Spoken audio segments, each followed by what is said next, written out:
Stay right there. What are you waiting for? Kill them! Kill them both!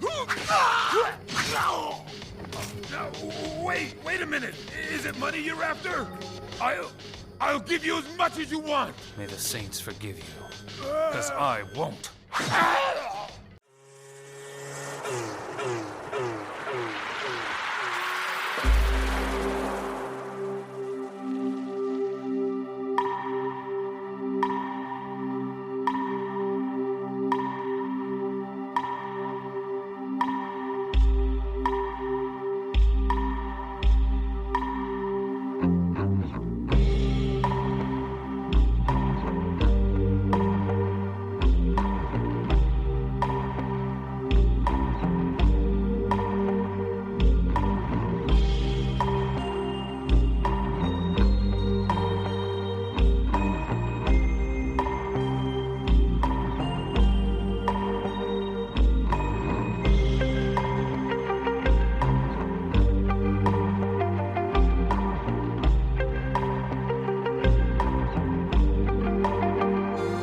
I'll let you give all your descriptors and adjectives that you want to introduce yourself as, and your latest book as well.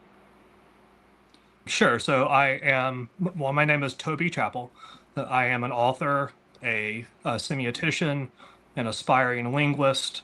I'm also a musician, sometimes lecturer. And my interests are pretty varied, but they all center around the way that communication works to affect the world around us and to affect us within the world. This can be lumped in with such ideas as magic, although for reasons I'm sure we'll talk about, I prefer the term semiurgy to magic. But it also works in with generally how we communicate our intent to ourselves and to the world outside ourselves, so that we are able to bring things in line with the way we would like to see the world arranged, instead of just being subject to the arrangements of the world that fall on us. In terms of cultural artifacts and other areas of interest, I am a practicing Rune magician. I am a fellow in the Rune Guild, and I am also quite interested in the mysteries of ancient Egypt and of ancient Mesopotamia. I am the author of 2 books at present. The first, which came out in 2019, was called Infernal Geometry and the Left-Hand Path. The most recent one, which came out in April of this year, is The Languages of Magic. Both of those are published by Inner Traditions and are pretty easily available as such. They have very nice and wide distribution. So yeah, hopefully somewhere in all that, the listeners will figure out if I'm going to talk about anything they might find interesting, and hopefully it gives both Jen and Solar some ideas about directions we can go in our conversation. Absolutely. Thank you so much, Toby. You didn't mention, maybe you did on purpose, but you didn't mention your kind of appreciation for Lovecraft. I've heard you now for several hours today talking about Lovecraft, which is, I'm more of a Conan person myself, which maybe you can appreciate for the similar reasons, at least. But I would love to hear you discuss a little bit of Lovecraft, which I know is more in your previous book, Infernal Geometry, but I think it leads a good throughway into your current work. Yes, of course. Lovecraft is an enduring influence and source of fascination and sometimes frustration for me. Not sure how well it shows up on the camera, but even have an elder sign pin on my lapel here.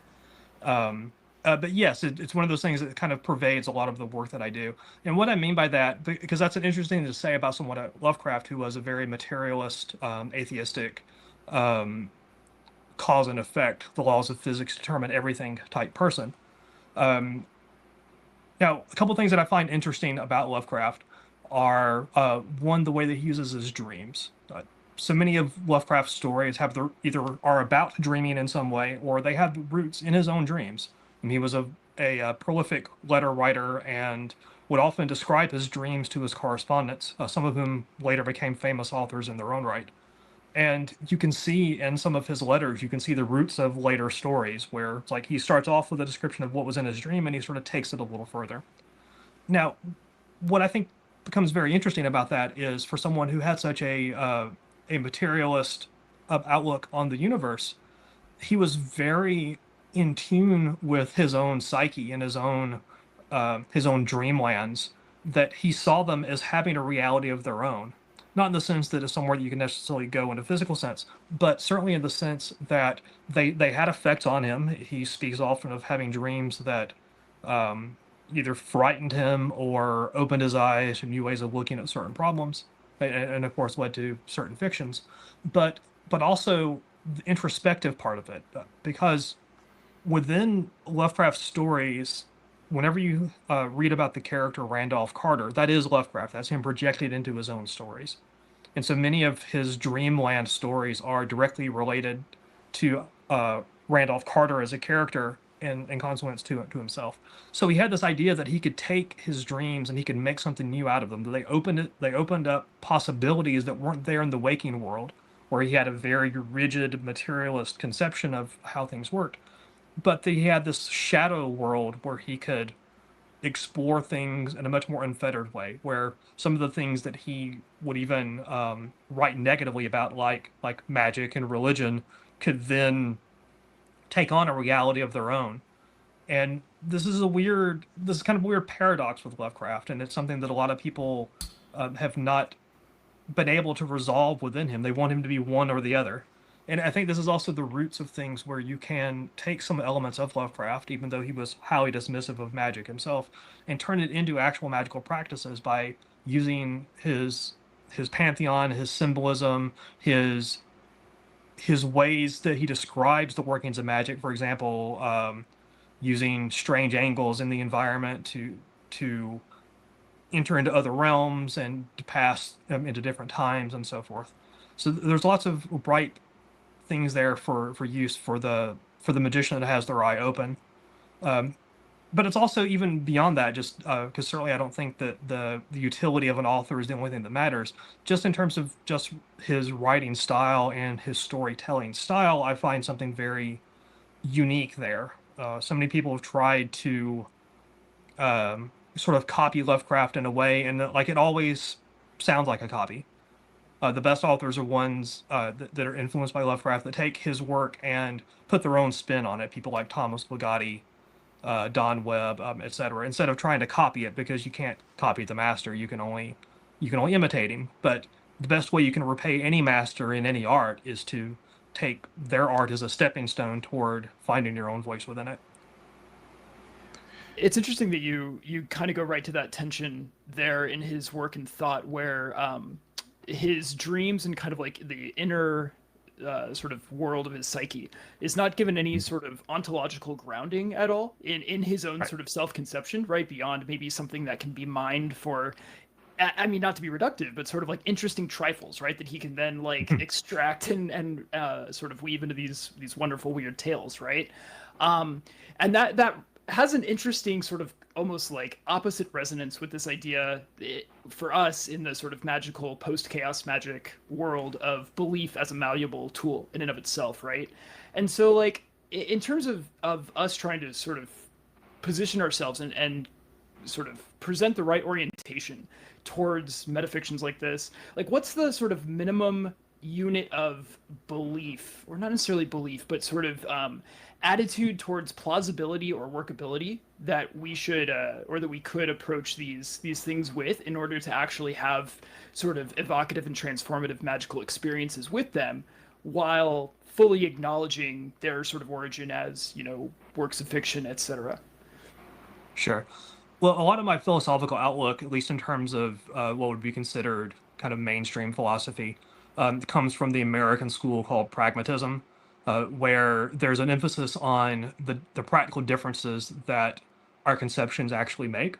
Because some things that we conceptualize and some things that we can say about what exists have the potential for action in the world, and some don't.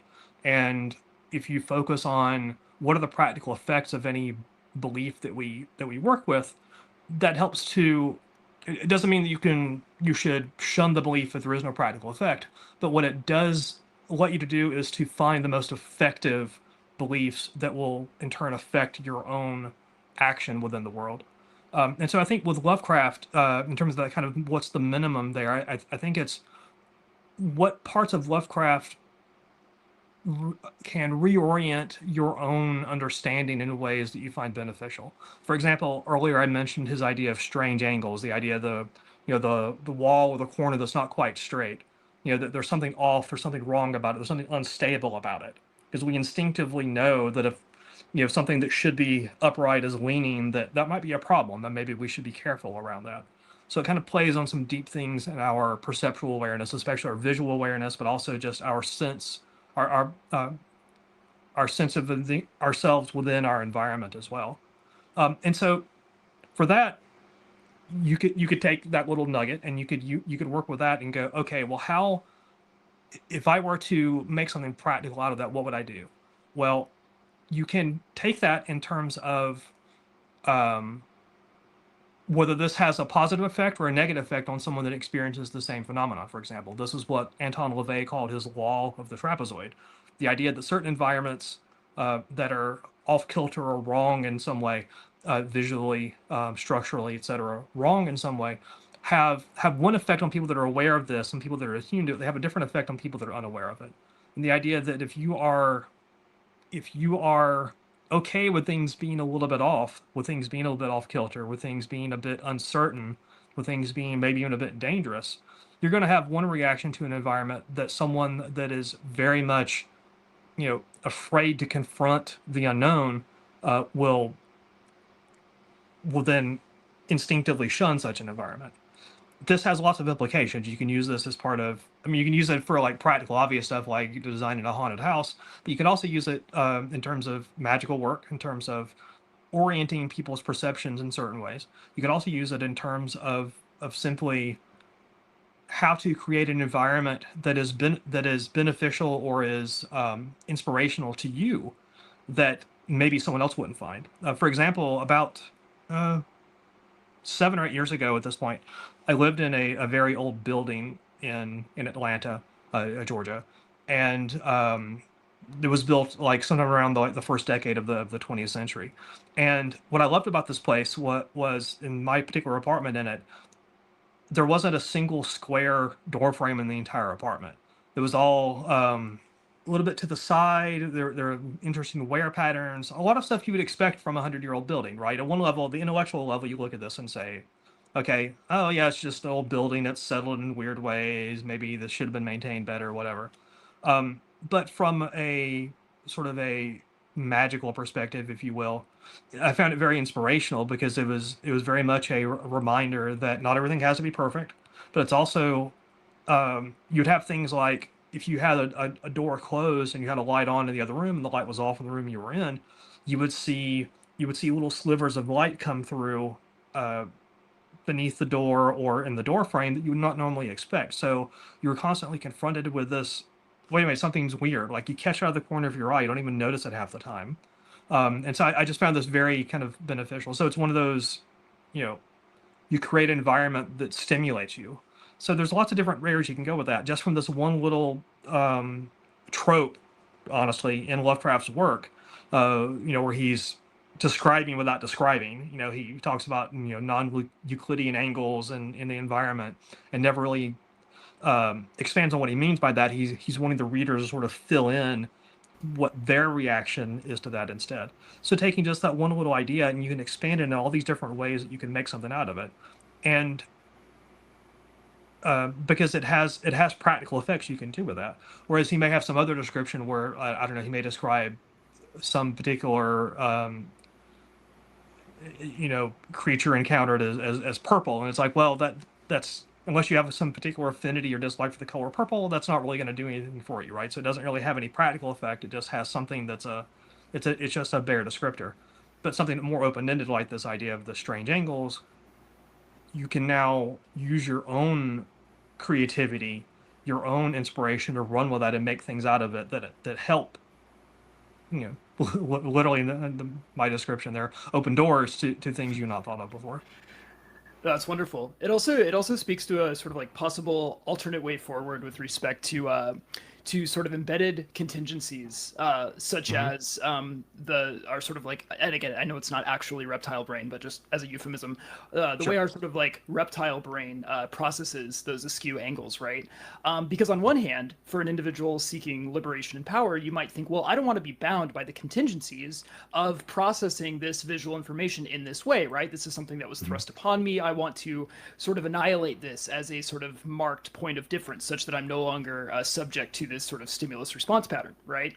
But then on the other hand, you're like, whoa, well, one, that might be really, really difficult, at least so long as you're bound to, you know, your particular fleshy form. But also, you can use the attraction or the sort of conceptual and perceptual gravity created by these angles, just to keep this one example, and actually use that as kind of like a gravity slingshot, right? And actually get yourself somewhere really interesting with that, trying to work with and around that intentionally, you know, making it like subject to will, as opposed to just like, you know, clenching your teeth and trying to overpower this, you know, kind of inbuilt sort of response pattern, right?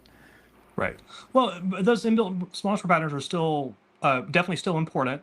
Not that you're saying that they aren't, but just to kind of expand on that a little bit, you know, because I mentioned my affiliation with the Rune Guild earlier. I did not mention, partially because it's on my books and all this, that I'm also a master of the temple within the Temple of Set. And one of the things that we emphasize in the Temple of Set, in terms of our approach to magic and initiation, is that you must always be aware of the world as it is before you want to start changing it. You have to understand the mechanisms that you're working with before you start just willy-nilly, you know, turning the knobs, so to speak. There's a term for that was coined by Michael Aquino, who's the founder of the Temple of Set, in his ritual called the Ceremony of the Nine Angles. My first book, Infernal Geometry and the Left-Hand Path, the Ceremony of the Nine Angles was sort of the basis for that, in a sense. The Ceremony of the Nine Angles was one of the two rituals that Aquino wrote for Anton Lavey's The Satanic Rituals in 1972. The other was called The Call to Cthulhu. And there's a phrase that I think it actually pops up in both of those, that Aquino coined, called the world of horrors. And what this means is not that, you know, the world is a nasty place and all the sort of projective you know, angst that people might associate with the term. What it is that we have certain things about us that we can't escape, no matter what we do to change. You know, no amount of magic, no amount of initiation, no amount of willpower is going to change the fact that that I'm a white guy in his 50s who was born in Georgia and who grew up you know, very lower middle class, and has since gone off into much bigger and greater things. You know, all these things are part of who I am, even no matter how much I might want to run away from some of them, because those are the basis for your work. That's where you start from, and then you take it elsewhere. And so it's not so much about, at least in my magical and initiatory sort of perspective, it's not about where you start from, it's where you go once you begin to move along a path, the left-hand path, if you will. And so yeah, but that concept of the world of horrors, I think, is critically important. It's very close to what the German philosopher Martin Heidegger called Geworfenheit, meaning thrownness or being thrown into something. It's sort of like what you were thrown into that that's always there as part of yourself, even if you try to run away from it, try to move past it, try to change yourself. And it's not. This is not just. Well, I'm not sure where I was going with that, but it's more about recognizing that you start from where you start, and that it's more about where you go from that point forward than it is about where you began.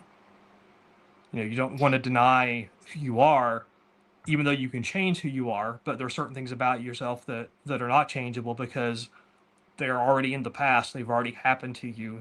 They're not undoable at that point. Very, very important magical principle, much on line with Don Webb's dictum of the secret of magic is to transform the magician. And again, if you're going to transform yourself as the magician in order to do magic, you need to know where you're starting from, where you're coming from, where you're going to, so that you're working with both some of what's known, but also what could yet be known as a result of the work that you undertake. I want Solar to respond to that because you did name drop his favorite philosopher, Heidegger. But Toby, underlying your work is this sense of pragmatism and the pragmatic philosophy. If you could Mhm. just explain that, and I know you have a particular figure that you like within that movement, and just Mhm. give it a little basis because I think it really is the foundation to like a lot of what you're saying, and like making Sure. pragmatic use of angles, pragmatic use of these askew things in the world. It's very karmic in a way. Mhm. Right. So pragmatism was, or still is, because it's still active in a sense, um, probably the sole American school of philosophy. It arose in the late 19th century, with three figures that tower above the others in it, named William James, he of varieties of religious experience fame as well. John Dewey, who was a prominent and extraordinarily influential education reformer in the U.S. in the early part of the 20th century, and the logician and semiotician Charles Sanders Peirce. I write about Peirce at length in my second book, The Languages of Magic, because I find his work with semiotics to be extraordinarily useful in terms of understanding magic as a process of communication. Now, Peirce would refer to himself primarily as a logician, not a philosopher or as a semiotician. But it's also important to understand for him those things were all sort of variations on the same idea. Um, Peirce was the one who sort of coined the term pragmatism, even though William James was the first one to kind of popularize it some years later. And so what unites this? So pragmatism it's a school that's united by a method. There's not a particular approach to metaphysics or truth or things like that are absolutely in common with all pragmatists, but they are joined together by what is come to be known as the pragmatic method, which is the idea that the conceptions that we have of things that we conceive, of objects of our conception, as Peirce would term it, um, they have certain properties which we can know and which we can understand and which we can decide and define through logic. But the pragmatic method emphasizes that the practical effects of those conceptions are what matters the most. It doesn't mean that they're the only thing that matters. It doesn't mean that things are only important to the extent they're useful. So you have to kind of divorce this from the kind of the mundane use of pragmatic, just meaning strictly useful. Um, but what this means is that we know ideas, or we know ideas best, and we know they're how well they will work within our own philosophies by how we can put them into practical use within the world. The idea that only certain differences make a difference, and the ones that truly make a difference are the ones that allow us to then act in a different way. This was directly influenced by a Scottish philosopher named Alexander Bain, who's mostly forgotten these days, but he was very well known in the mid to late 19th century, and his idea that what basically belief is what's known through the way that you act. That was one of the cornerstones of his philosophy, and this was a very big influence on the pragmatists themselves. Um, so in terms of how this relates to some of the other things that we're talking about here, of course, this idea that knowing things through their effects is very useful. It helps us to make value judgments about what is and is not useful in terms of our understanding, and what can serve to help us to change our own understanding versus what's just trivia or a guess about the essence of something.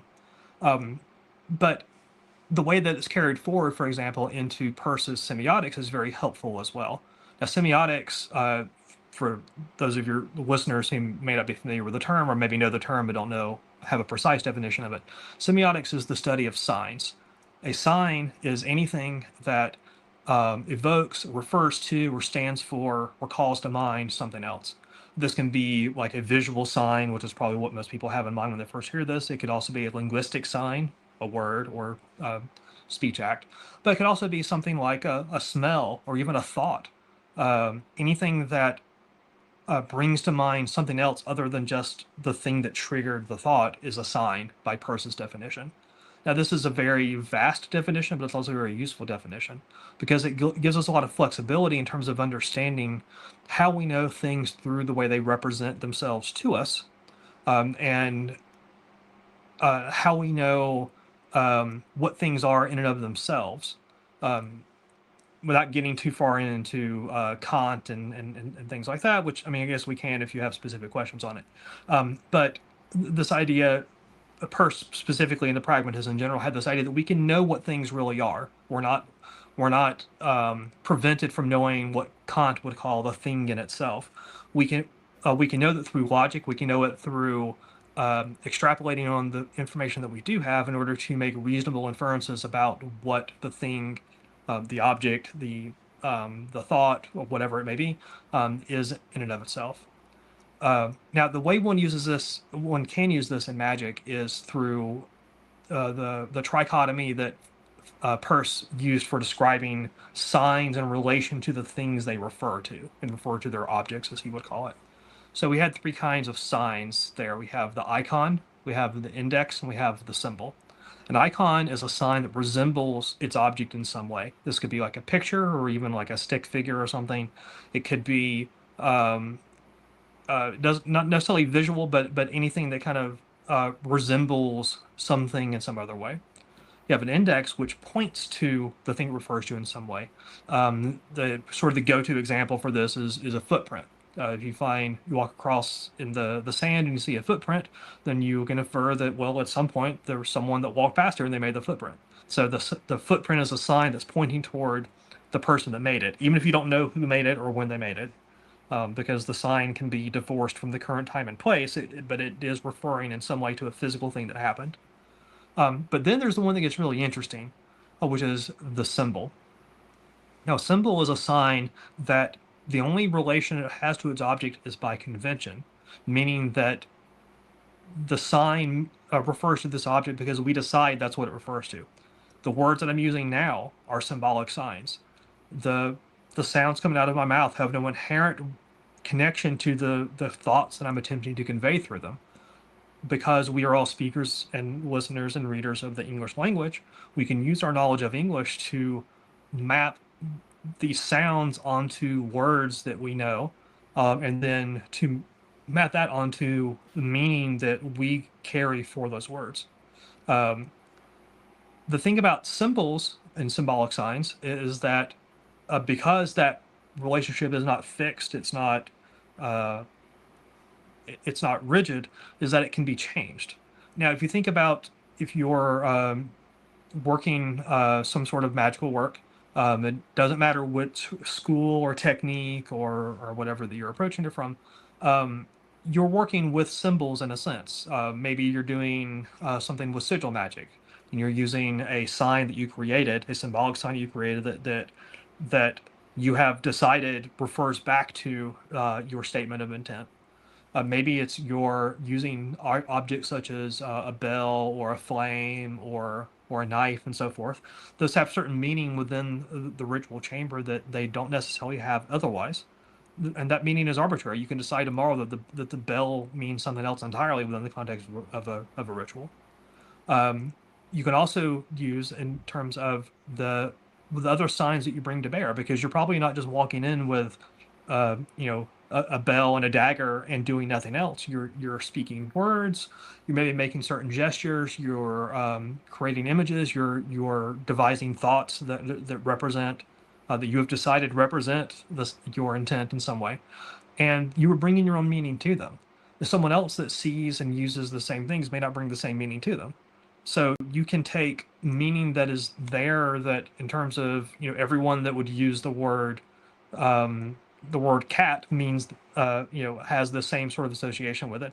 But there's also, you probably have some specific cat in mind, or you have some feeling or experience that comes to mind that's yours and yours alone. So there's always, to any sign, you always bring part of your own meaning, but you also work with any meaning that is conventionally associated with that sign as well. So this opens up the vista quite large for things that you can do with signs as a magical tool.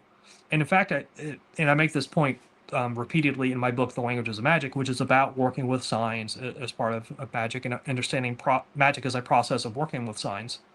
You can take these ideas and you can examine whatever it is your own practices, beliefs, understanding, etc. are, and you can use that as a new way to understand how you work with the things you work with, so that you have not just a new language, so to speak, icon, symbol, sign, things like that, but you also have anytime you're exposed to new ideas like that, you will then start to see that they go off in different directions you had not anticipated. So it opens up new ways of thinking about the magic that you do in order to add a new way to work with it, a new way to understand it, a new way to use those signs as part of your magic.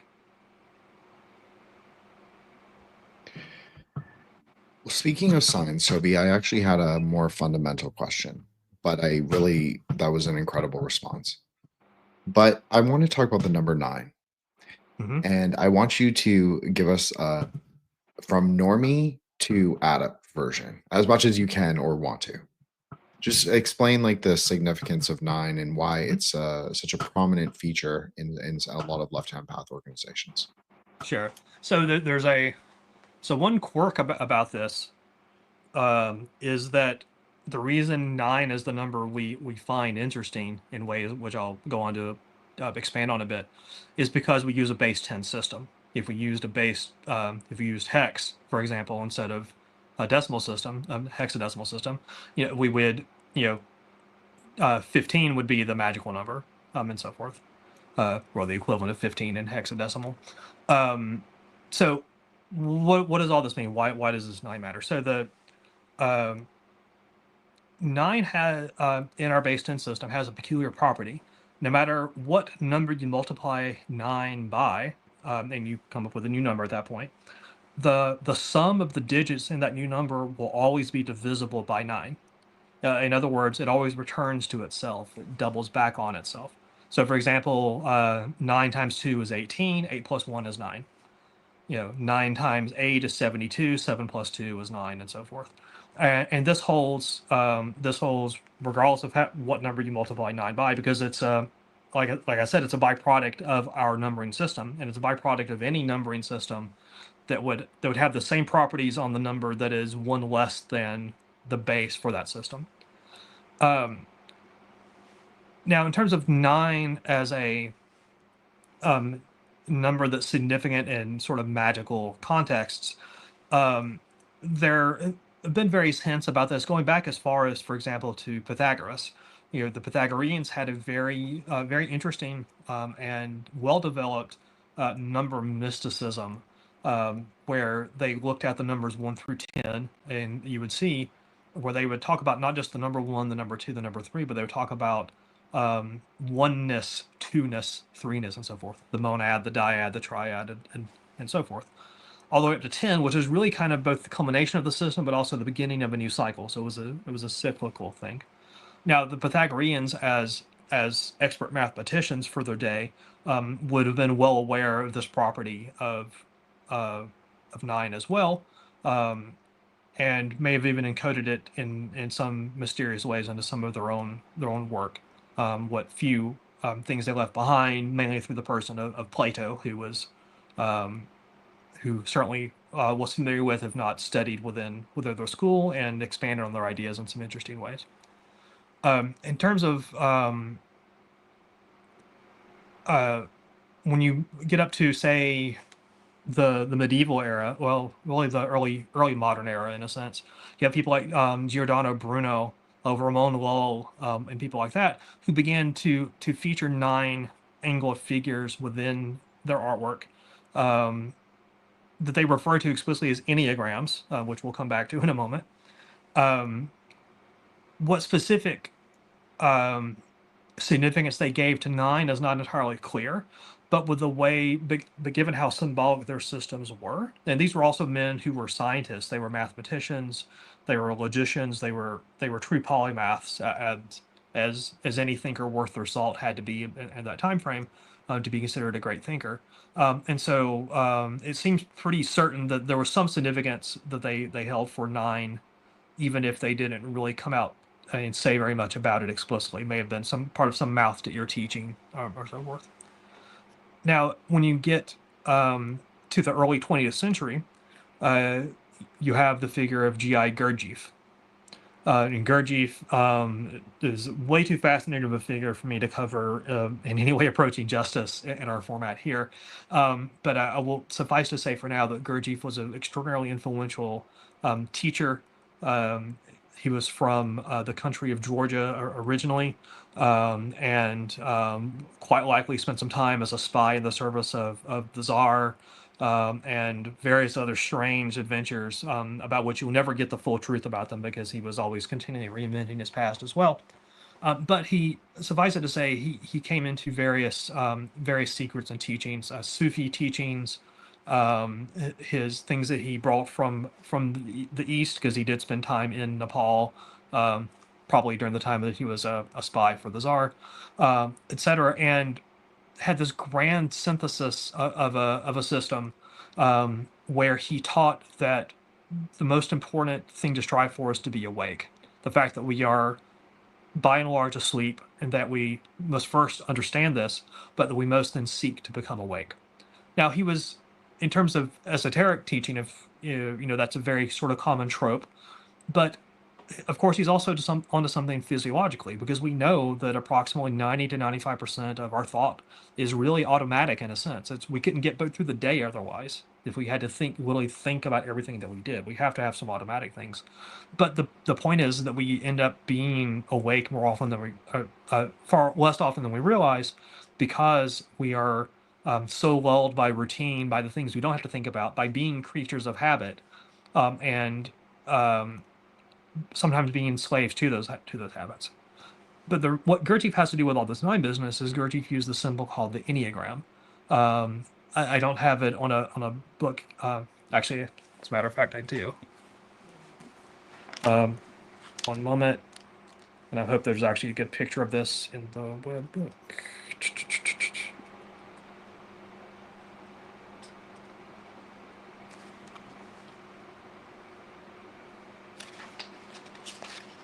Oh, there we go. So this is The Harmonious Circle by James Webb, which was the first account of Gurdjieff that was not stage managed by one of his students. So the Enneagram is this image here, which you probably have seen if you didn't know that was the name for it.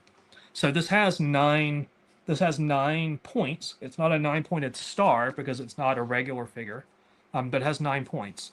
And that was a very significant figure to Gurdjieff. He attached different meanings to the different points to indicate certain types of personalities and habits and thought patterns that people could either be mired in or break out of. There's also some secrets he taught in relation to the arrangement of the figures and what that means in certain contexts. But he was well aware of this idea that 9 was a magic number, in the sense of it always returns to itself. So fast forward, so that was Gurdjieff most prominent in like the 20s and 30s, 1920s and 1930s. Fast forward to the late 60s and the early 70s, and you have what is now beginning to be kind of more laid bare in terms of the significance of 9, in terms of magical and in terms of the Western magical tradition, in the person of Anton Lavey. In Anton Lavey's the Satanic rituals, which I've already mentioned before, so interesting, we're kind of coming back onto this. There was a very interesting non-ritual essay that Anton included at the end. It's short, it's only a couple of pages long. It's called The Unknown Known. And this lays out Anton's fascination with the number 9. It also lays out its significance in terms of the returning to itself, as I described earlier.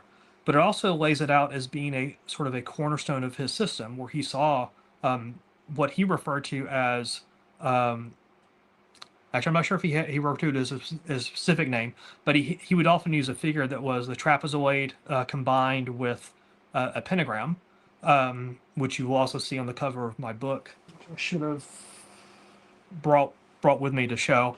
But imagine a trapezoid and a superimposed on a pentagram with the upper two corners of the trapezoid coinciding with the upper 2 points of the inverse pentagram.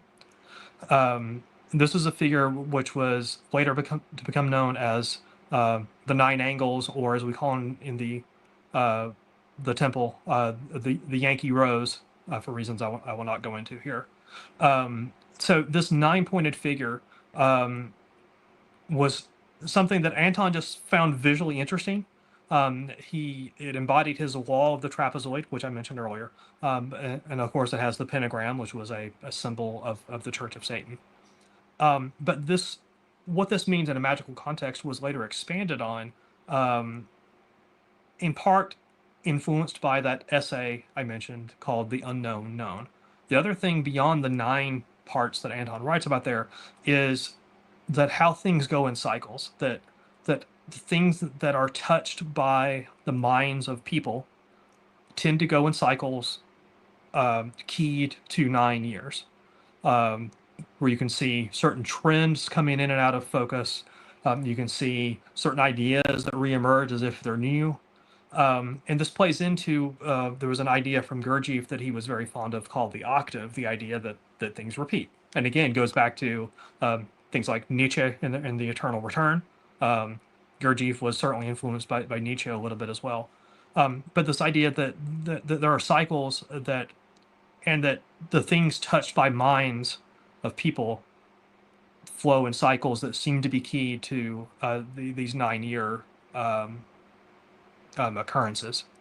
There's lots of influences that kind of go into Anton's idea of cycles, things like the German cosmologist Hans Heidegger and his idea of cycles of fire and ice, which was a very popular thing in Germany in the early part of the 20th century, things like that. But the important thing to take out of it is that Anton is taking this idea of cycles, the idea that there are perceptible patterns of repetition that seem to arise out of the things touched by human minds, and that this idea that 9 returning to itself somehow describes these cycles in a way that can be used in magical terms, in predictive terms, and so forth. So since I mentioned a couple times the ceremony of the 9 angles, which was in Anton's the Satanic rituals and was written by Michael Aquino as a favor to Anton, takes this idea of 9 angles and turns it into the beginnings of kind of like a magical, the potential of a magical system. Aquino himself never developed it very far. Others within the Temple of Set, Stephen Flowers, Don Webb, myself, and others have turned it into something more than that. It also, for better or worse, was the phrase 9 angles was co-opted by a supposed group of people that have nothing to do with anything else that I'm talking about here. So we'll just leave that to the side for now. So if you run across 9 angles in any other context other than the Temple of Set or the Order of the Trapezoid, know that it has nothing to do with the ideas that I'm talking about here. So I'm going to stop there for the moment because I've been rambling for a bit on this, and I'm not sure if any of this is making any sense to people that are hearing this for the first time. So maybe we should kind of refine some of these points with questions instead of me just continuing to go on wherever I'm going to go with this. I also had a question on the sort of magical application of Persian semiotics that I wanted to circle back on, but that Sure. can wait. I did want to say I'm really happy you started off that answer with what is, I think, a footnote in Infernal Geometry on the base n-1 sort of like property, right? Because I feel like that sort of wonderfully exemplifies how you operate, at least as I've sort of heard you speak here and elsewhere, and also in your books, right? So you present this as both sort of more precise and schematic, right? So we're not going to jump into the sort of like mysticism of the number 9 as this is a wonderfully, powerful sacred number, right? You're going to say, okay, here it has these properties because of essentially how math works, et cetera, et cetera. But that's not to say that 9 is totally arbitrary and we shouldn't think about it or sort of use it or explore it. This is wedged within a wider discussion of the applicability of this whole system of the 9 angles, right? So you're not saying it's completely irrelevant, we should just forget about it as a mathematical curiosity. However, by presenting it in that schematic way, it allows the reader to take it and from there sort of generalize it, right? Find other sort of ways to apply this information to other things they might encounter, whatever. So you kind of, I think you sort of like navigate this tension very nicely. And I'm glad you mentioned it because it stood out to me as I don't know, just being a marker of how you think and present information in a way that speaks very highly of your work. Yeah, the two things that drive a lot of pretty much all of my writings. It's one that I'm always externally interested in the history of ideas behind something. I don't want to start from something as a known thing here. I want to know the influences that went into it, the history behind it, etc. Because when you dig into the roots of things like that, you can find mysteries you never knew were there, you never would have found otherwise, and that will either take you in their own directions or maybe further illuminate the original source of your subject. And then the other facet that kind of comes back to that as well, it is again this idea that the pragmatist in me looking at it as, all right, what can I do with this? Because it's, I'm not interested in occult trivia at all. Frankly, I'm not interested in most of what is lumped under the realm of occultism. What I am interested in is mystery. The Runa, to use the Germanic word for that, which is the same root as for the runes, because the runes were not originally the symbols we associate with the things now. They were originally the archetypal mysteries of the cosmos. They were 24 or 16 or 29, depending on which system you're working with. Different ways of different facets, if you will, on the idea of mystery itself, ways that it presents itself to us. And as my teacher Stephen Flowers often writes, that the path of Runa is the path of seeking mystery, is antithetical to much of what is lumped in with occultism, which often attempts to obscure things for its own sake, and to be mysterious in a negative sense, instead of just getting to the point of having trivial pursuits instead of ultimately practical pursuits. That being said, that doesn't mean I don't like to read and even learn about some ideas that would typically fall under that. But my orientation is a bit different from what I think a lot of people assume, especially when they hear me refer to myself as a semiurgist or a magician, and what they think about, or what they may think they know about the Temple of Set or the Rune Guild, for example. And I'm not saying that you have any of these, either of you have any of these misconceptions unnecessarily, but just kind of speaking in general, just like kind of what drives my work is to kind of pull back the covers a bit and know that you can never pull them back entirely. As Stephen Flowers has said before in one of his 9 laws of Runa, that when you seek the unknown, I'll just state the first 2 because they're very relevant to the conversation, is that by seeking the unknown, more of the unknown is created. But also, by seeking the unknown, more of the known is created. And because you are always going to find, you're never going to get to the bottom. You're never going to get to the final answer. You always get to the best answer that you can arrive at with what you know and what you've experienced now. Which, incidentally, even though he was in no way thinking of that when he created those laws of Runa, it is effectively the way that Peirce and Dewey and the other pragmatists approach the ideas about truth, for example, that truth is always provisional in the sense that it's based on what is known now, that it can always change when new information comes to light, which is a very scientific approach in one sense, but it's also, but they were also not interested in cutting off mystery. They were interested in seeking into the mysteries of existence, the mysteries of the cosmos, the mysteries of the mind in a great sense. And they well understood and recognized that we can never know everything there is to know about the universe. We can never know everything there is to know about ourselves. We can never know anything there is to know about the mind, etc., which is an eminently runic path, if you will, a mysterious path at its core. That you're never going to exhaust the mystery At best, you can carve out some piece of understanding from it and then use that as a launching off point to an even greater mystery. I find that very Kabbalistically interesting, Toby. I know you're not a Kabbalist per se, but a magician, yes. So you understand in a general way. Yeah. And at the beginning, you were talking about Randolph Carter and the sort of power of the dreamscape, and he would draw something into manifestation, into, as you just said, understanding.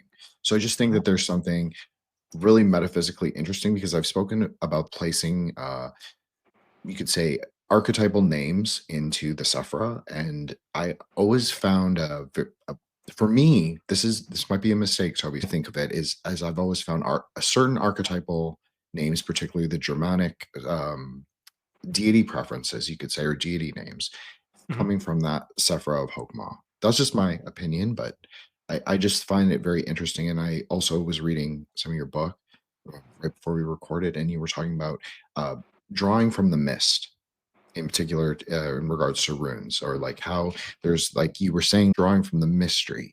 Well, that is what that Sephra can be described as. It can be one of flux, it can be one of smoke, it can be one of potential, but it's not in and of itself manifest. It's just, it can be there if we can take of it. Right. Well, I mean, tools are about the way that you use them. It's I have nothing against the Kabbalah or any of the other tools that the people use as part of their own work, as long as I think it's necessary to understand that what you bring to the tool is really what matters in the end. You could use it. You could use a tool in a way. You could basically, you could pick a random book about your favorite tool off the shelf, and you could follow that book to the letter. But you're not going to get. I mean, you're sure you get something out of it, but you're not going to get as much out of it as you would if you learn your own way to relate with the tool and what the tool means to you instead. And so I certainly don't mean to demean tools like that. I demean certain ways that people sometimes do work with them, where they assume that all the magic is in the tool itself and neglect that they are bringing them some of their own magic and understanding as well. And in terms of, because there can never just be one way to understand a mystery, because otherwise you're bringing certainty to something that by its own definition can never have complete certainty. And so whatever tools may be useful to lead to certain insights, the insight either proves itself useful, it proves itself valuable, it proves itself amenable to further useful insights, or it becomes a piece of trivia. And if people work with any tools, or even the runes, and just find trivia there, that's fine. That's their business, but it's not the way that I work with them. And it's not the way that I think that you can work best with them. So your specific kind of drawing together these ideas.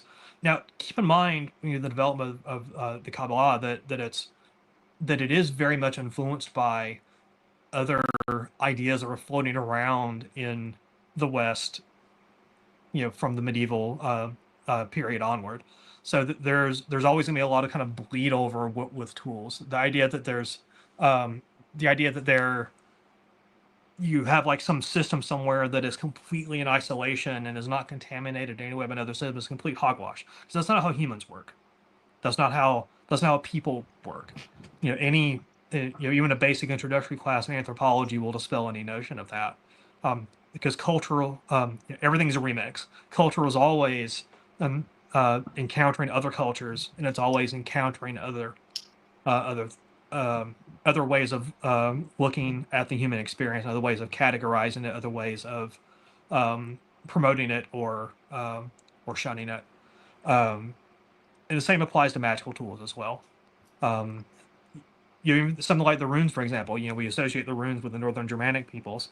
Well, it's abundantly clear and a settled issues from the scholarly point of view that the runes, at least the symbols we associate with the runes, arose from some level of contact with the Mediterranean world.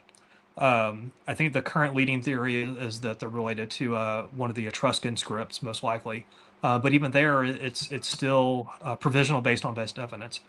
So, and if they were exposed to the system of writing, then surely they were exposed to the idea of writing as a magical tool. Witness the Greek magical papyri, for example, among other things. And it's not the way that culture works that people are encountered to a complex of ideas and just take one specific thing from them. You take other things along with your ideas.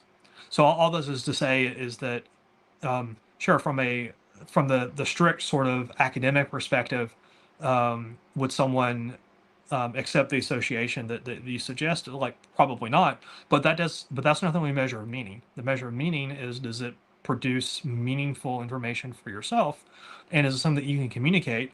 And especially because you're being honest and you're saying that I had this insight, instead of, well, this is buried in the tool somewhere, and it's some secret that it revealed to me. It's like, yeah, you're part of the tool as well. You can't separate the tool from yourself as well. Absolutely, there's always a witness. That's what we say in Buddhism. Or if you want to take it in Heideggerian terms, the idea that that we experience being in part through the tools that we use. Tools help us to manifest and make us further aware of being. Absolutely. And further aware of ourselves, is that we cannot be who we are. We cannot be Dasein without the tools that we use. I'm glad you brought it back to Heidegger, because I sort of wanted to use that, something that I'm a little bit more familiar with, to connect to something that was unique to Peirce's presentation of semiotics. And that's something that I wasn't particularly familiar with. I think a lot of people who maybe only have an undergraduate level familiarity or training in semiotics naturally are sort of fed the Caesarean version, right? Because that's just so widespread across social sciences and such. Right. So in his discussion of firstness, secondness, and thirdness, as you were describing those in the book, it struck me that once we get down to the level of thirdness, and a particular element in the semiotic network has sort of found its comfortable, sort of like socially mediated place within the network, it's sort of existing, again, in this very like mutually intelligible sort of way, we sort of have this this ready-to-hand relationship with it, right? Like, we can just sort of like reflexively use this element in the network and pass over it without, it doesn't stand out to us. There's no sort of residual possibility there necessarily that sort of jumps out at us. And in thinking about, I was also sort of perennially thinking about the way that Dr. Flowers has presented some of his sort of techniques with respect to, for example, facing north, sitting down and singing the Galder of a particular rune, right? And getting into a sort of meditative state through mantra or, whatever, as a way to sort of allow different sort of aspects or textures or dimensions of a given sign, a rune in this case, to sort of disclose itself to the individual, to the practitioner. And it struck me that is a sort of, or could be seen as a sort of specific instance in what you describe more generally as attempting to sort of wrench the sign free from its sort of stable, secure position, its sort of unmysterious position in the semiotic network, and sort of return to a more sort of immediate level of apprehension of the sign, to allow it to, disclose a little bit more of itself. And I just thought there was kind of an interesting resonance and technique there, sort of trying to find a way back to what we might call the firstness of the sign, a different way of sort of engaging with the sign as such. I'm sorry to be mixing terminology, by the way, between Peirce and Schlosser. Yeah. So kind of to pull on a couple of things on that. So for those who've not read my book or read other Peirce's material, so Peirce started, I said I wasn't going to come back to Kant, but I'll briefly bring Kant in here. So Immanuel Kant, of Critique of Pure Reason fame, is one of those kind of inflection point philosophers. There's a before Kant, there's an after Kant, because he was that important to everything that came after. One of Kant's projects was to understand and to describe and to describe basic categories of the categories of knowing, really kind of epistemology, how we know what we know idea. And he arrived at it's really sort of a matrix, but it basically ends up being 12 categories of how we know things. Peirce, who was very influenced by Kant in his early years, but later sort of broke with Kant in some pretty specific ways, came to realize that having that many categories had to have been too complex. That if you want to get back to what are the fundamental categories of how we know things, how we encounter objects, how we know our thoughts, that it had to be simpler in a sense. And he also realized that giving categories specific names that maybe have other meanings would impede people's understanding of them. So what he did as part of his own kind of trying to break it down to what is the fundamental way that we know what we know, is he broke into 3 categories, which he called firstness, secondness, and thirdness.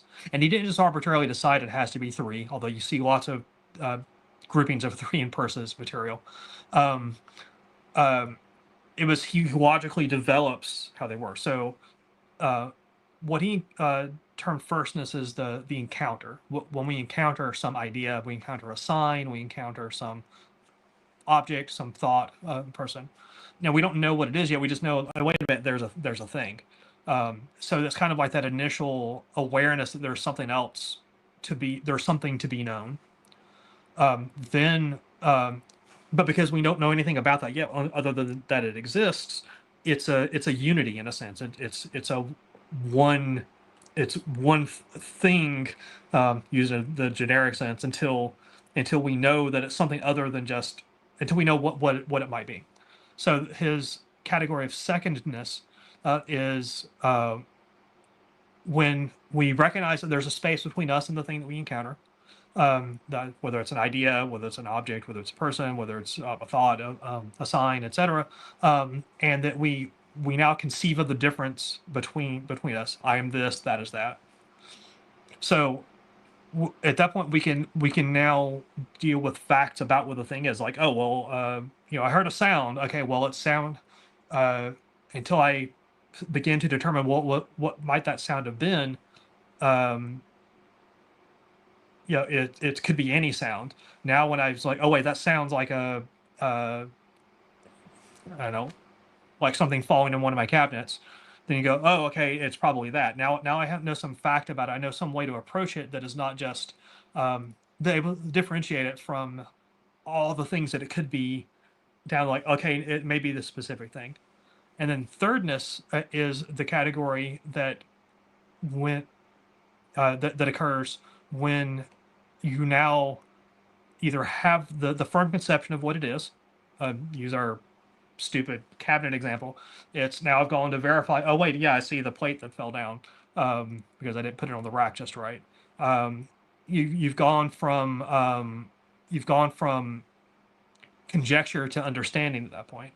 Now, Peirce had different names for these categories, different sort of descriptors for these categories, rather. And one of the ways that he described thirdness is that it is a law. The idea that it has some definite or a habit. We expect it to occur in a certain way. It is sort of constrained in some way that this is what happens. So, like in terms of our earlier discussion around icons and symbols and indexes, so with a symbolic sign, the habit of a symbolic sign is the thing we normally associate it with it, like the words that are coming out of my mouth right now. As speakers of the English language, then we assume that the word cat is associated with the little 4-footed furry animal, because we've decided as speakers of English, we've made it a habit to use that collection of sounds to refer to that particular object. Now, the thing about that, and I alluded to this earlier, is thirdness is not final. There's additional ways of understanding the things that we encounter. But they fold back in some way into this idea of the presentation of the thing to us without differentiation. It's weird, even though it's distinctly an American school, like the pragmatists are not often taught especially like at an undergraduate level. In fact, like 90% of my knowledge of all this is just from my own your reading of material by Peirce and others. But I always, like with all the things where I'm an autodidact, I always, consult with friends I have that are, academics and or otherwise experts in these to check my ideas, to make sure I'm not just making stuff up. To check that I have a solid base that I'm working from, instead of just reading what I want to read in these things. I mean, it also helps that I have a wide enough network of friends who are experts in either have PhDs, if not teach at the college level, in things like we'll say semiotics, Germanic linguistics, classical Mediterranean studies. A friend who's a Heidegger scholar. Friend who's a medievalist, focusing on Old English. So wide variety, and I talk their ear off by saying, "Hey, does this mean what I think it means?" To make sure I know what I'm talking about. That's phenomenally useful, especially to avoid the training scars of being an autodidact. My way into philosophy was through mathematics, right, and sort of the intersection of like formal language studies and logic. And sort of from there, I spent most of my undergraduate time there, and then made a zigzag into Heidegger, and then from Heidegger was sort of naturally exposed to everything that comes after, with both like just semiotics in general, and then sort of like structuralists and sort of deconstruction, post-structuralism, and things like that. So I have like zero background or formal background in continental philosophy, extending sort of beyond, I don't know, like Husserl or something like that. I filled in a lot of blanks like subsequent to that, but yeah, my formal training was really irregular, just based on my interest. Yeah, my continental philosophy leanings. I mean, I talk about pragmatism a lot, but it's not my only interest. My interest in Heidegger is mainly in him as a philosopher of language.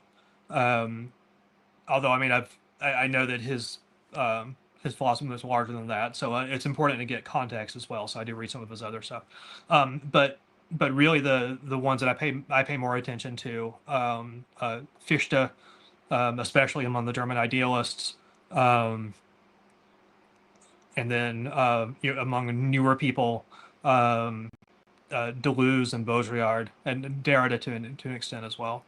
So I'm really sort of kind of like one foot in both, and then especially like with Whitehead and Bergson and process philosophy, which is very closely related intellectually to pragmatism. There's some interesting bleed over there, and some influence, but not a lot. But although there are, just connecting through the ideas and the way they were approaching problems, there's a lot of overlap there as well. In fact, you can probably see. Yeah, I don't know how well you can see on the camera. You have like process of reality hanging around on the thing right there, and Deleuze and Bergson, a few other things. The high resolution still frames of bookshelves, I feel like, can be really valuable. Jin has to have a valuable archive somewhere, because he's the only one who has access to the video files, I think, after recording. But, no, there's a gold mine back there. I promised Toby that I would, if he so desired, that I would very happily send him the video file. So let me just say that. Yeah. Okay. Let me take a swing. I've got it's pretty much, and that's only the ones I can put on camera at the moment, and that's by and large. Let's see. The big shelf behind me is all linguistics and philosophy, and then a shelf for Germanic and Runic and mythological stuff. Another philosophy and linguistics over there, and that's not counting like fiction and weird tales and all sorts of other stuff.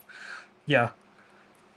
Let me take a swing with, I think, what's maybe going to be my most off the wall question here. So one of the sort of quintessential types of experience that I can speak to personally, but also that I've encountered in sort of second and third hand descriptions of quote unquote magical acts or magical experiences, is this this notion of what I'll call like an instant download of information, right? So there's some kind of, whether you want to call it direct noetic apprehension of the divine, right, in the more kind of Platonic sense, or the sort of more colloquial brain zap. There's some sort of transmission of information from the universe, whether that's sort of embodied in a particular figure, or whether it's just kind of from the general out there directly into the practitioner's mind, right?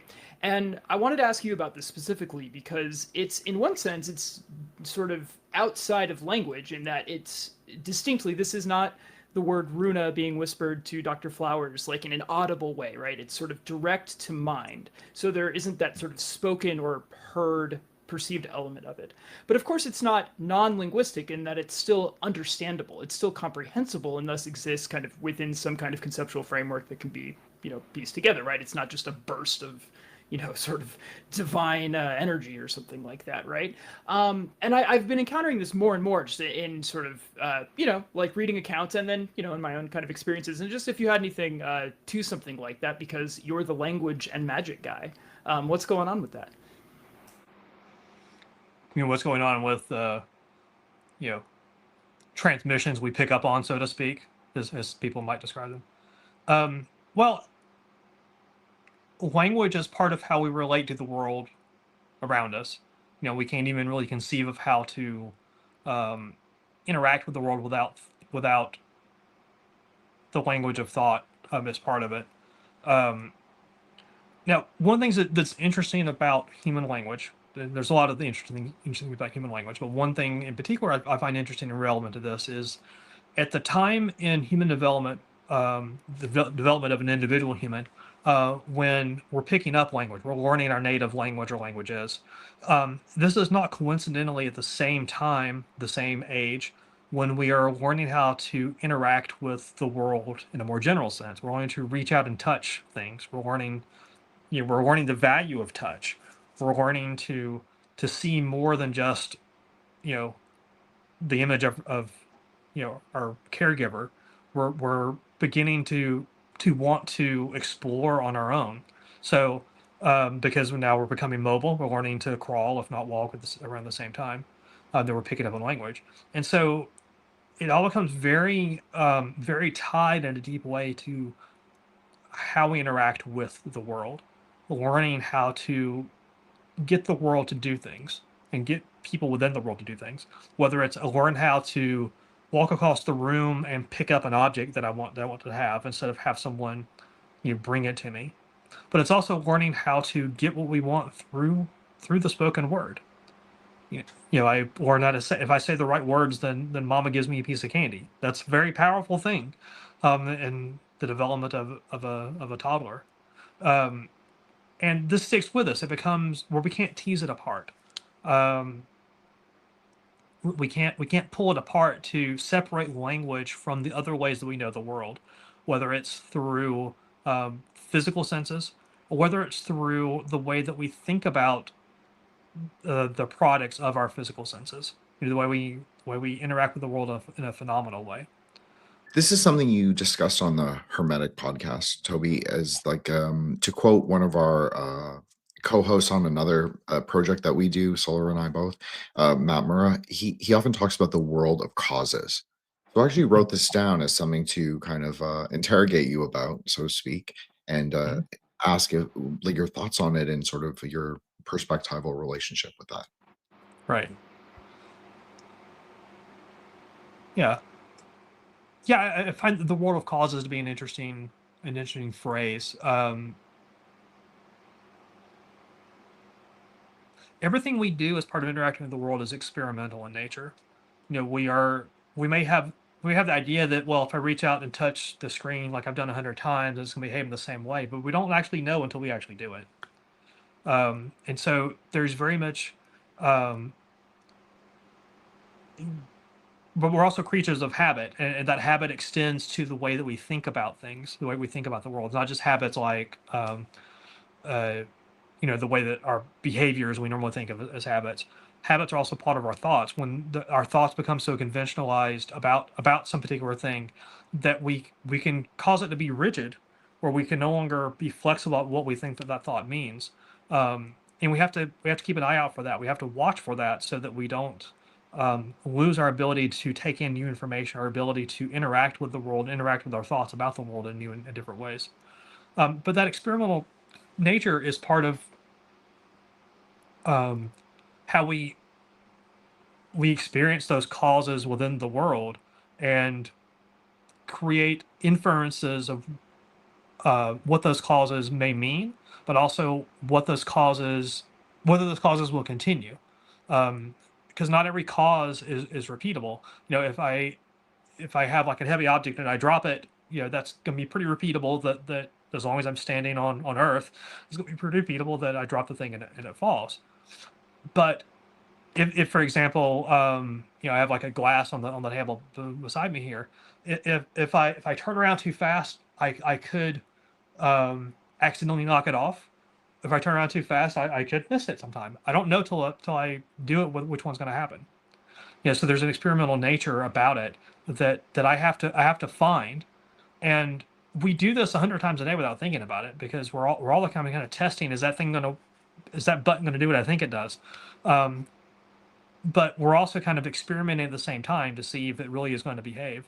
Now, so many things that we interact with within the world, because we have all this experience of doing it, you know, will conform to our expectations, and until such time as it doesn't.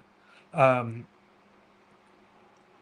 so that I like that idea of thinking about the world of causes, because then that drives home the idea that there is always some bit of mystery accessible, and whatever it is that you're going to do to interact with the world, that there's rarely, if ever, guarantees. There's always things that are unexpected, but there's always things that you can find that you can use to build up and understand the patterns that you do see. You know, because finding something that doesn't match your expected patterns is still finding information that you can incorporate into any pattern. So yeah, it's an interesting turn of phrase, so to speak. Well, the thing about semiotics, though, and this is part of why it becomes a very useful tool for magic, is the way semiotics works in terms of, let's just take like a non-magical kind of mundane example. Let's say everybody's favorite semiotic example. Say I'm creating an ad for something, an advertisement. That advertisement can never be guaranteed to work. You know, if I want to guarantee that, then it's, well, I'm going to, threaten to punch you if you don't buy the thing I want you to buy. Well, that's compelling. That's compelling someone. That's forcing someone to do it. What advertising, well done advertising does is it kind of impels you to do something.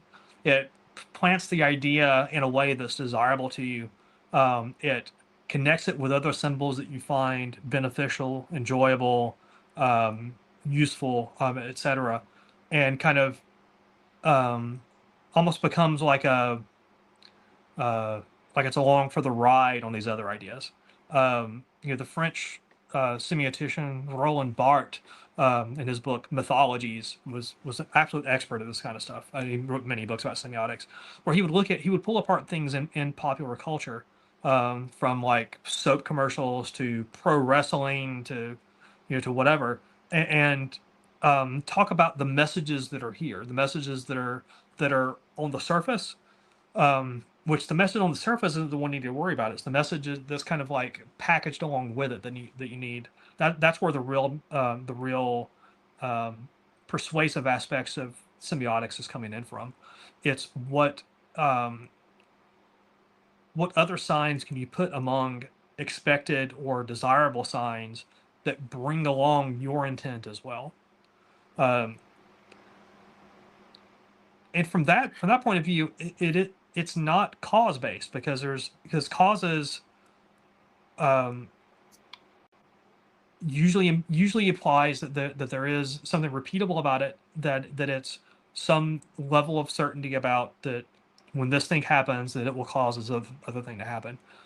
Whereas semiotics doesn't work that way. Semiotics is more like tilting the odds for certain things to happen. Now, where this dovetails in with magic, and why magic and semiotics are separate things, but they are eminently compatible things, is that when you are working from a magical perspective, with magical thinking as part of, which is sort of by definition sort of acausal, or not strictly causal in any event. You are finding some place where the world as you want it to be is not completely rigidly set in its configuration. It's not too rigid, because otherwise there's no room to move anything around. It's not too loose, too much in flux, otherwise you're just one competing message among many. But if you find those places where there are just little gaps, and like a little nudge would make this work the way that I want it to work, or make this person think the way I want them to think, or to treat me the way I want to be treated, or etc., or even to leverage my own habits and talents and etc. to make an adjustment so that I can make a change in myself. Magic is a perfect way to tilt that balance further toward your own desires. And I think in that sense, because at that point, if something could be handled through strict cause and effect, just do it. Like I'm not going to attempt to do magic to decide to go turn off the light in the corner. I'm going to get up and go over there and do it. I don't need to do magic for things that don't require magic, or for which there's already a guaranteed solution that is just as easy, if not easier, to employ. Magic is more for those things where something needs a little nudge, and maybe this is the nudge that tips it over the edge. Maybe it's not, but it tilts the odds in a certain way that may eventually be enough to bring about what I'm looking to bring about. I just wanted to mention, because you mentioned the example earlier of subliminal messaging, or what is sort of generally referred to as subliminal messaging. There's a beautiful example in your book where you refer to sort of the historical rollout of what is called subliminal messaging in advertising, right? And it's this sort of beautiful example of the sort of the process that involves both the subjective and the objective universe, right? So, and again, I'm basing this largely on the data from the book. It turns out that the results are really mixed, or sort of generally inconclusive when it comes to embedding, for instance, like really small or really barely visible words or phrases into visual advertising, right? However, the sort of rollout of this by Madison Avenue or whatever sort of brought the idea of subliminal messaging into the mass consciousness. And even though it only survives in advertising, I think you mentioned maybe in like liquor ads or cigarette ads, something like that, the external world was sort of transformed by the sort of elevated profile of this as a technique. Like, this idea entered sort of popular consciousness in a way that can then be sort of manipulated by the operator, as well as the operators, in this case advertising executives and the scientists who sort of studied these things more rigorously, gained a better understanding through the deployment of these ads and things like that. So even though there were sort of like knock-on consequences that were unforeseen beyond just getting people to buy more cars or booze or whatever, right? Like, we sort of, through this process, added something to the actual world that exists that can then be used. We can make art that relies on the concept of subliminal messaging for, population control and things like that, right? All of that, as well as it enhances our understanding of how, the psyche actually works, etc. Yeah, well, there's an idea in semiotics called overcoding, where you have a network of signs, a collection of signs that are part of some semiotic message, and you have the conventional meanings, if any, of the signs that you're using, the words, the images, etc. But you also have the additional meanings that you're sort of injecting on top of it, where you're kind of changing.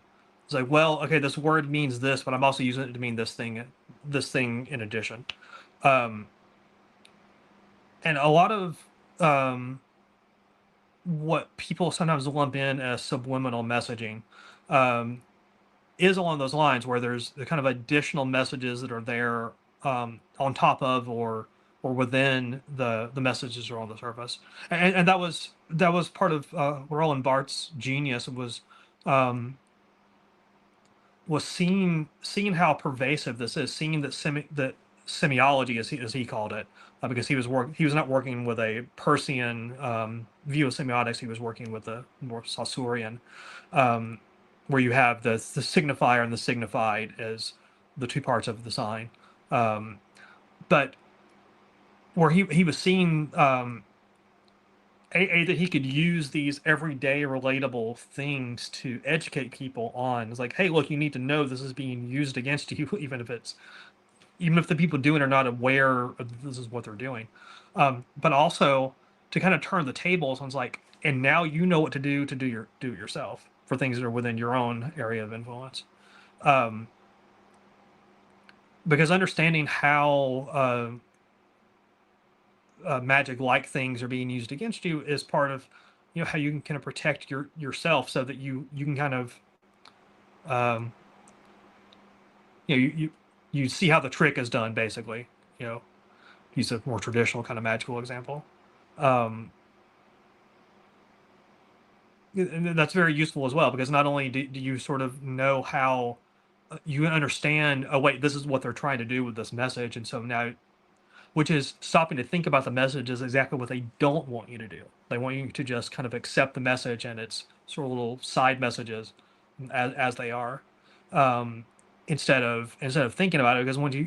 Because thinking is the enemy of advertising. Now, that being said, I mean, especially even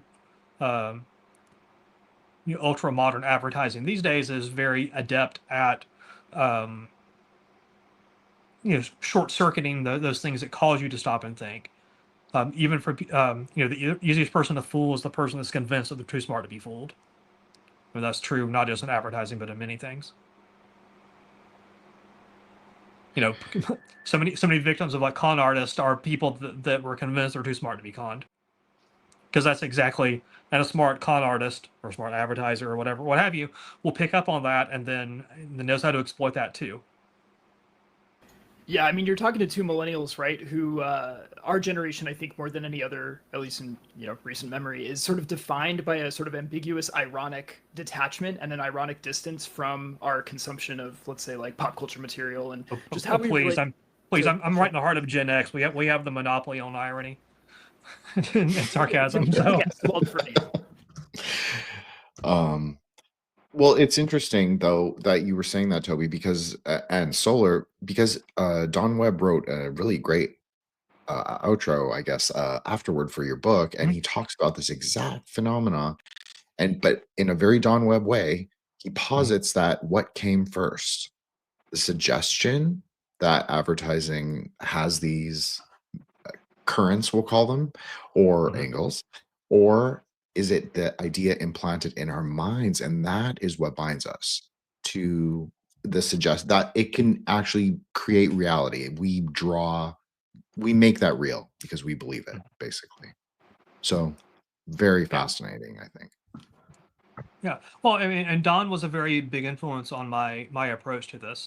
The essay that he allowed me to print as an appendix was something that's been hugely influential on me for years. I can't remember which title we used. It's the Why Magicians Write Fiction.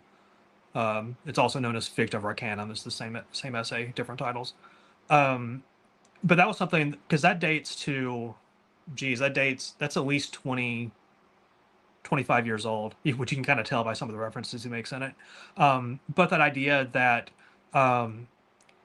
that communicating with the unknown, communicating with what is yet to be, is part of what's actually happening in the inner workings of magic, was hugely influential on me. Even years before I was thinking things in terms of semiotics, and before I considered writing this book and all that sort of thing.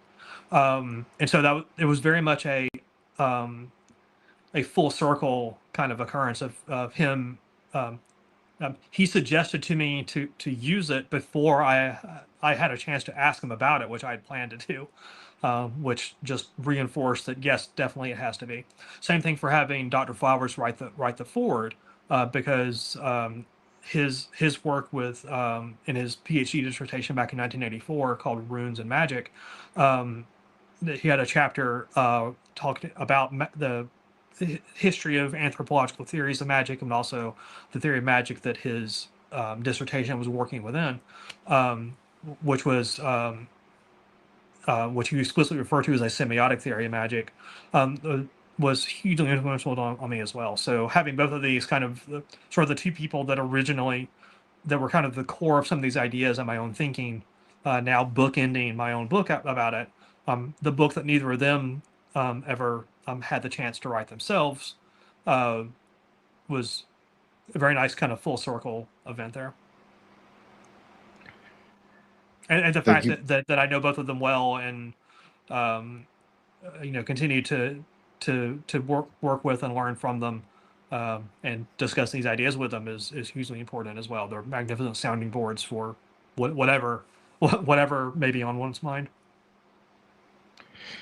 Well, I actually did have a word on my mind, and I wanted to very directly ask you, empty. I've heard you speak about emptiness and empty space. Now, I'm sure it's probably not the same ways that I think of it as a Buddhist, but I think maybe you are touching on things that are very parallel or very similar.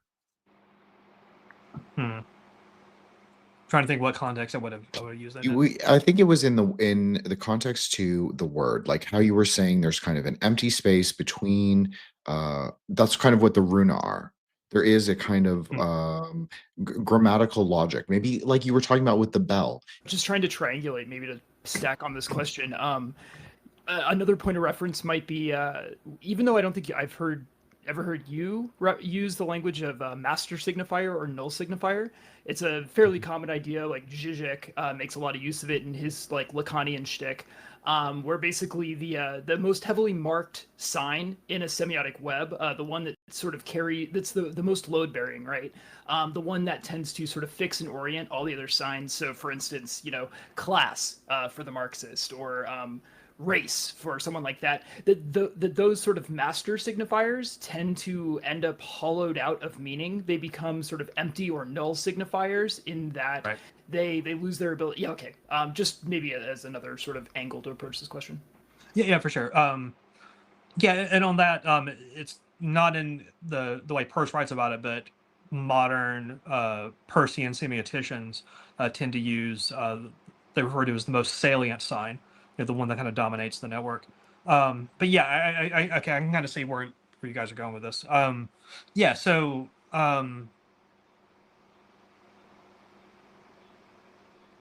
So there, part of where that kind of filters into my thinking is that there has to be some gap between your current understanding and what's possible to understand about something. There has to be some gap between where you are now and where you want to become, where you want to be.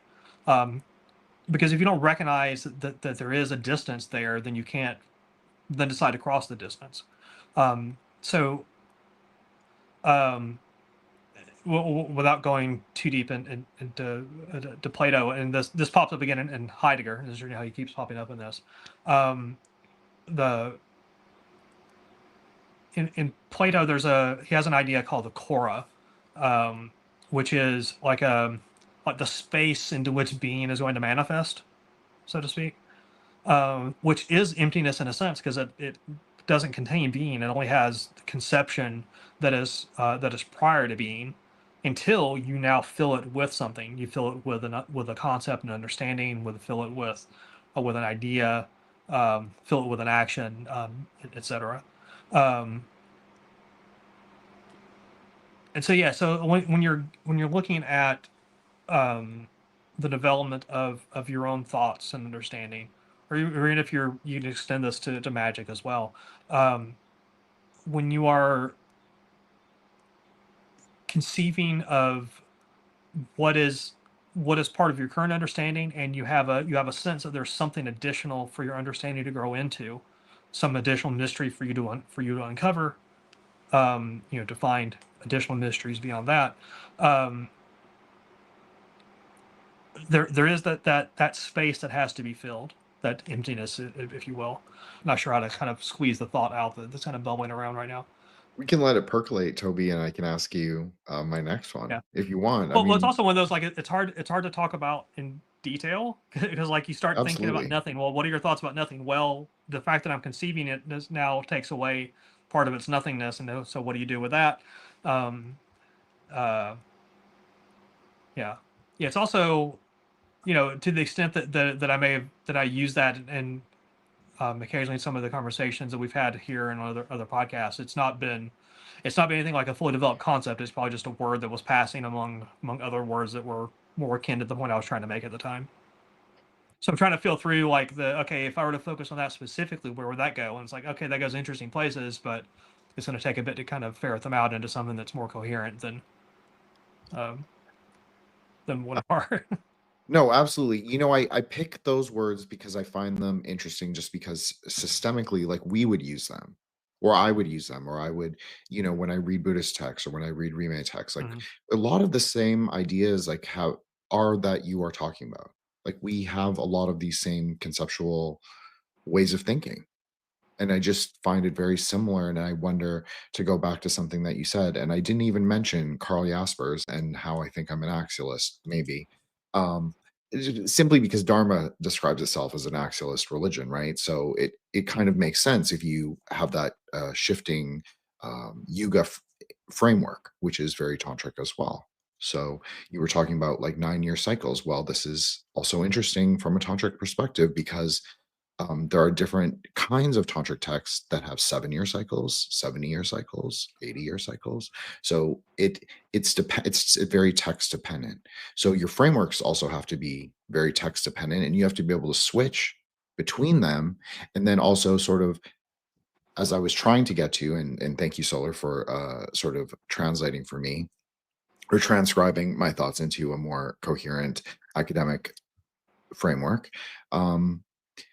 There has to be a through line that sort of gives as you said, there's an emptiness, but the emptiness is not nothingness. It's something that is vital, and it gives contour to the meaning of the things around it, rather than embodying essential meaning of itself. Yeah, well, one of the things on my stack of books to read soon, um, the curses of being near a world-class academic library, is Ray Brassier's Nihil Unbound. So when I get through that, maybe we'll have another conversation around that. I would love that. I'm sure Solar would love that too. And I have to say, incredible. I could listen to you for 3 hours, Toby, like no problem for me. Um, I could be in dialogue with you forever, probably. I really Thanks. appreciate it. I think it was I learned tons. I feel like I didn't even ask you. I have like 10 other things we could talk about. But I think we'll say it's like a part one tentative, and obviously, Toby, you're more than welcome back anytime. Yeah, I'd be happy to. Okay, awesome. And I'm crossing my fingers for Dawn one day, young dark cell dream. Um, and also, you said something else interesting about how you didn't say this specifically, that magicians are kind of the archetypal polymaths, but they are in a way, and they are autodidacts, and they also are word cells, because I think that the whole episode is about the emphasis on the word, and that obviously has different meanings dependent on who's perceiving that misenya. But I think in general, there is a specific power, as you said, in the word and how we utilize it in the world. It's so interesting because I've had some conversations with alt-lit people, and they also have this like kind of inkling that, yeah, magic is real, and magic is in the word, and magic is in the stories that we write. They may not be advanced like metaphysicians, but they have like a degree of understanding, maybe a degree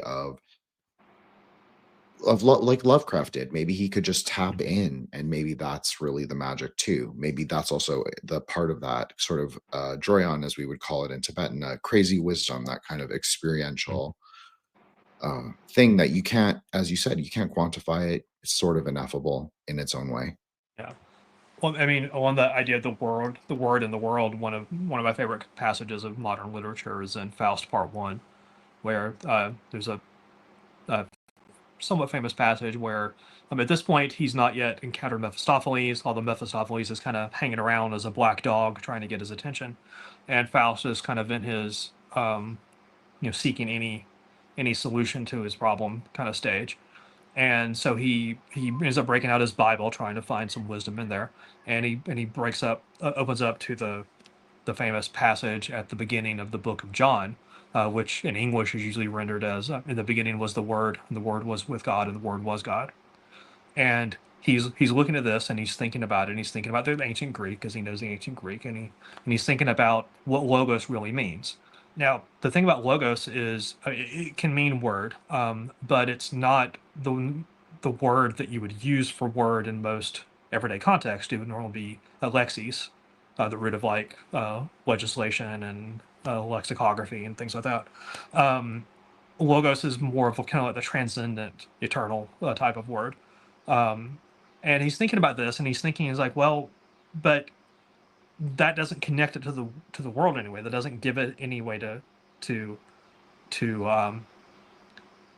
kind of to go from the transcendental out there to the immanent right here.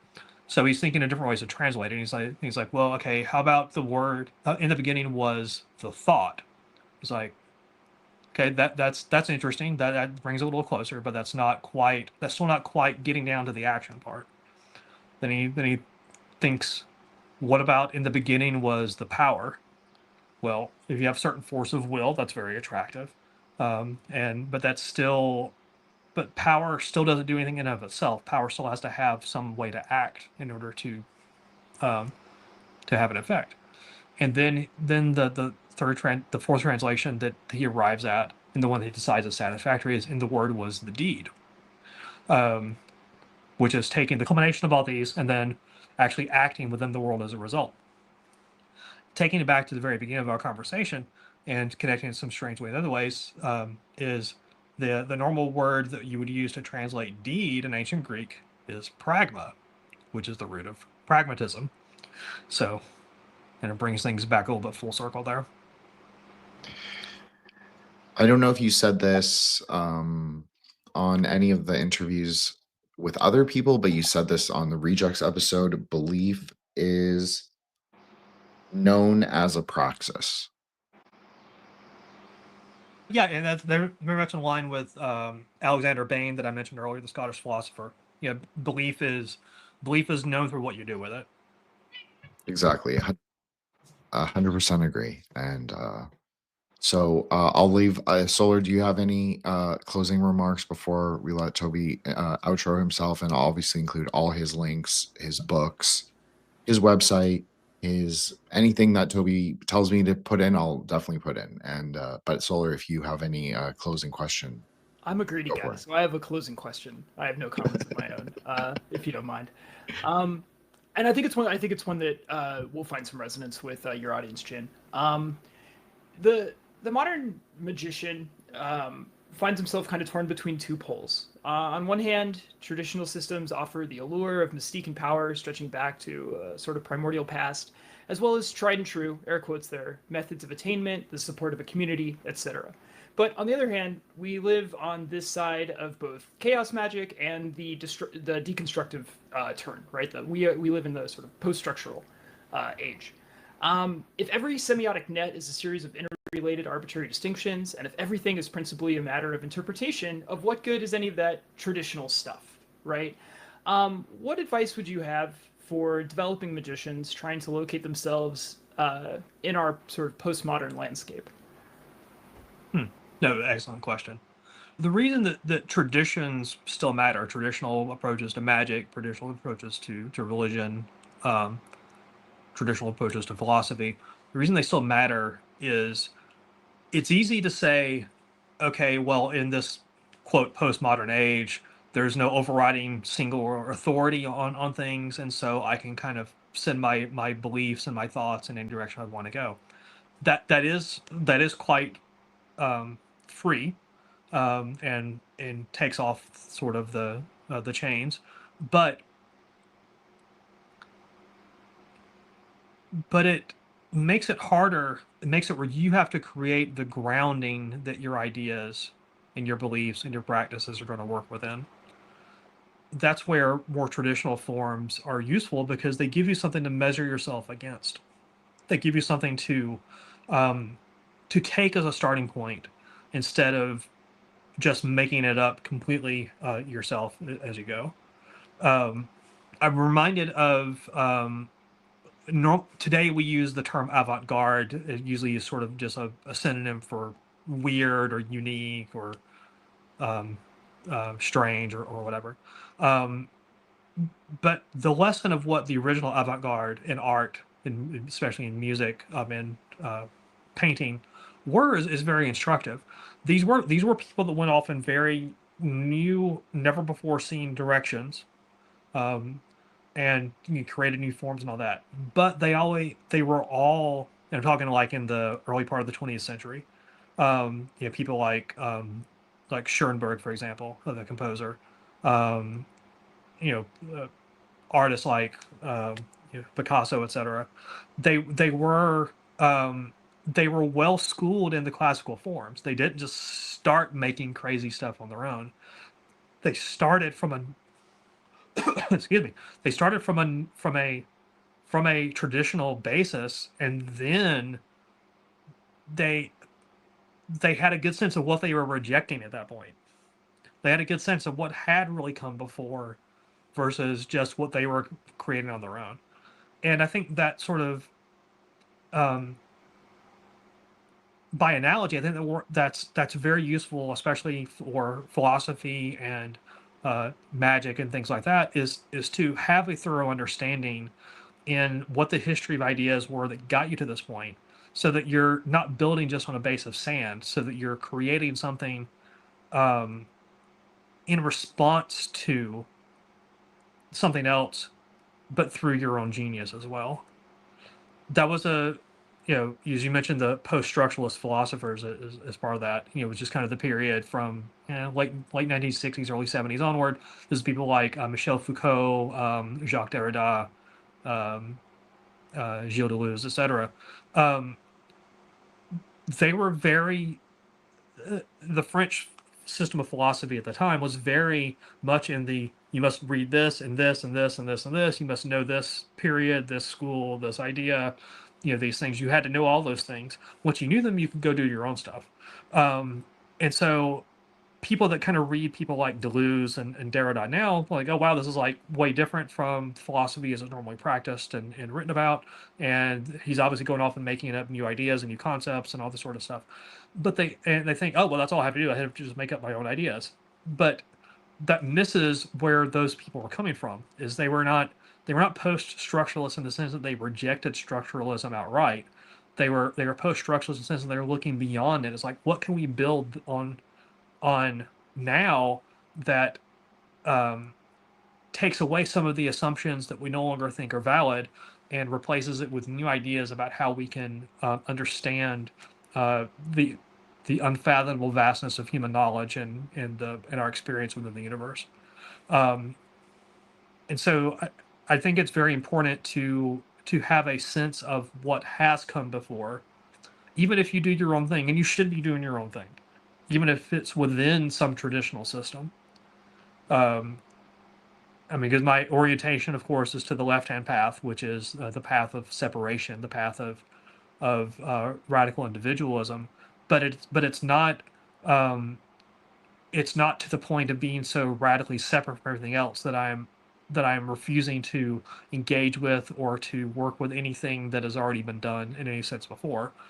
To the extent that I use more traditional ideas and use the ideas of others, whether they're old or new or whatever, it's use them as mirrors to find myself and my own ideas and practices. But I always acknowledge where I came from. I always acknowledge this idea. I arrived at this idea in reflection upon this other idea, whether it's this, whether they would be seen as connected or not by anyone else. So when I say that I read, Peirce, for example, it doesn't mean that I'm attempting to be a strict, Peircean. It means that I find Peirce very useful for spurring my own ideas, and his ideas that I find resonant with my own, I will gladly continue to work with them and acknowledge where they came from, because there's nothing more intellectually dishonest than claiming an idea is original when it's not. I completely agree in standpoint epistemology, at least in the practice of it, of just like citing as much as you can. Maybe you don't remember everything, but I try and cite people for their own ideas, but then I will also cite myself for ideas that I know that, or at least I believe that I've generated myself. So, I think it's an interesting thing you said about radical individualism. This is often something that I've negotiated, I think, in my longer term life, my magical life, definitely it is, I think, a pull for a lot of magicians to feel radically separated or radically individualist, forging their own path, walking the marga, as we would say. And it is a crooked one, and it is hard sometimes, I think, at least. And I think there is a reconciliation, though, like you said, and I think I've seen it, and I've seen it in your work, even though obviously I don't know what you were thinking 20 years ago, but I see your ideas seem very mature now.